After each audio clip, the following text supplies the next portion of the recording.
Hi, I'm Maddie if you're new here, and today I'm going to be sharing how I manage my aesthetic Pinterest account. I know a lot of you here found me through my Pinterest videos, and it's been a while since I've made one, and let's get into it. My first tip that I say in every single video is make sure that you have a business account. So whenever I was first starting to grow on Pinterest, I was able to transition my personal account to a business account. However, if you're starting from scratch, I did make a video about 3 or 4 years ago that walks you through step by step how to set up a business Pinterest account. So this is really important because it allows you to track your analytics and see what you're doing well on Pinterest and where you can improve. If you have a personal account, you're not going to have access to any of these metrics. In addition to being able to track your analytics, having a business account makes your profile look more legitimate and professional. So when someone comes across your content and your page, it just looks more put together and they can tell that you're putting a lot of time and energy into your account as compared to a personal. It's just harder to convey that same level of professionalism. My next tip should go without saying, and that is to stay consistent. It does not help your account if you are super active for 1 week and then forget that Pinterest exists for a month and you're not logging in and checking in on your account. So I think it's great if you can set aside a little bit of time. It doesn't necessarily have to be every day, but at least once a week where you're logging in, scrolling through, pinning things. If people are commenting, you're responding to their comments, and just general upkeep of your account. This is the same for any social media platform.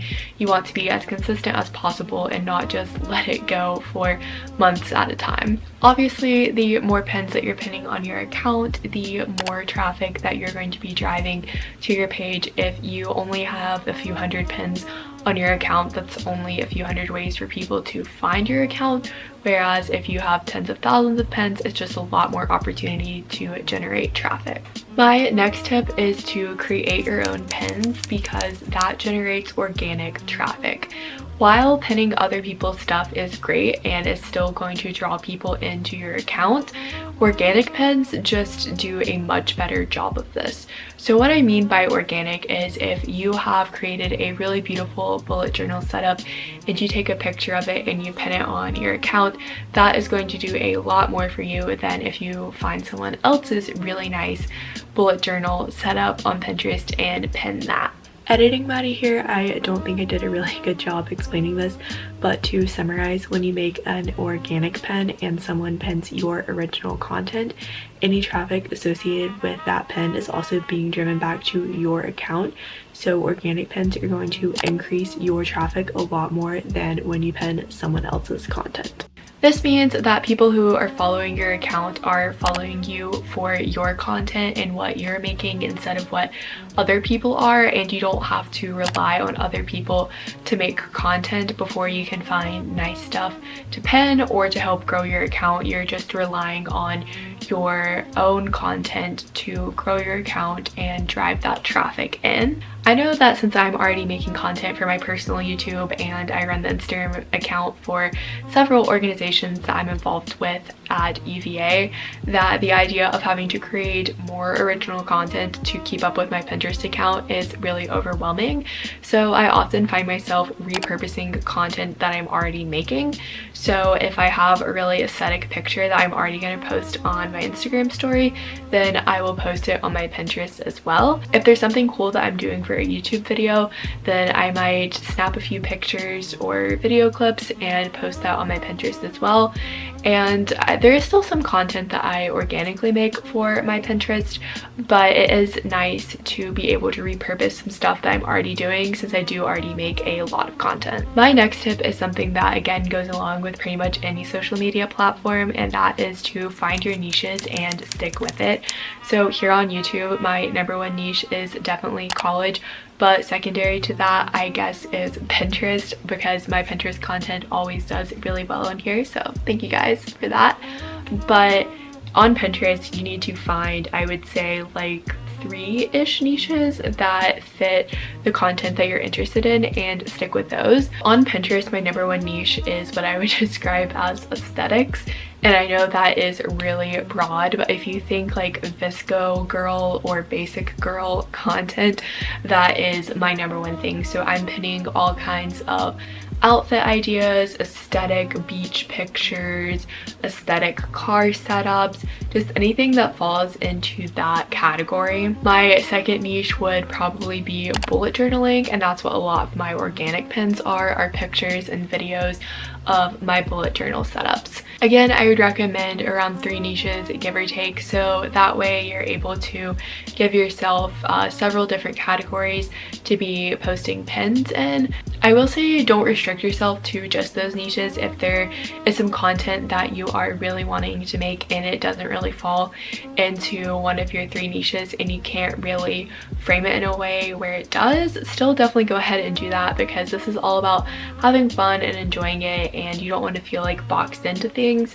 So I think it's totally fine to post outside your niches every once in a while, but generally speaking, your niches should be what you want to make a content in. To help yourself find content that falls into your niches, I definitely love using the More Ideas feature that is under the different sections in Pinterest. So if you open a board and go to a section in it, there is a little like star icon that says More Ideas, and it's exactly what the title says. It gives you a lot more content that is similar to stuff you've already pinned in that specific section. So it's a really great way to find things to pin that already match what you have been putting on your account. Similarly, you can also go to a pin that you really like and scroll below it, and there are lots of ideas that are exactly like that pin, and those are 2 really great ways to get more content within your niche. Going off of that, it is so important to have good organization. So I've talked about this in some of my previous Pinterest videos, but in addition to having different boards, having these sections is so important. For example, on my bullet journal board, I have so many different subsections that divides it into like page ideas, themes, mood trackers, my personal bullet journal pins, and it just keeps it organized. So if someone is following you for your bullet journal content and they're looking for a theme idea, they can go to that section and get lots of different theme ideas and not be bombarded with individual page ideas, if that makes sense. I also think using this feature just contributes to the overall professional and aesthetic look of your account. It is also so important to use board cover images. I think accounts look easily 10 to 20 times better when board cover images are used, because it looks so put together and it's really nice to look at as opposed to a board that does not have one. These last 2 tips are really about focusing in on generating traffic to your account. The first is to use hashtags and topics. So for video content, you can put topics, and for any content, you can put hashtags in the description. And this is going to be really important because this is how you become searchable and discoverable. If you're not really telling Pinterest what your pin is about, they're not going to know how to have it register in their system for people who are searching for things.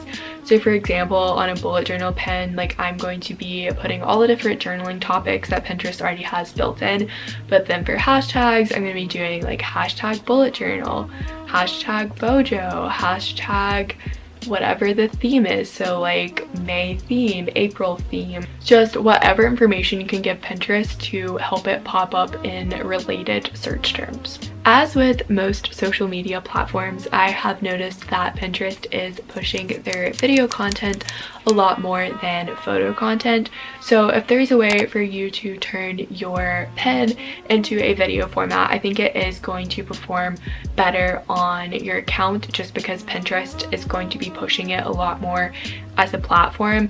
With that being said, I don't think there's a need to turn everything that you're going to put on Pinterest into videos, because photos still have a very heavy presence on the platform, more so than other social media platforms right now.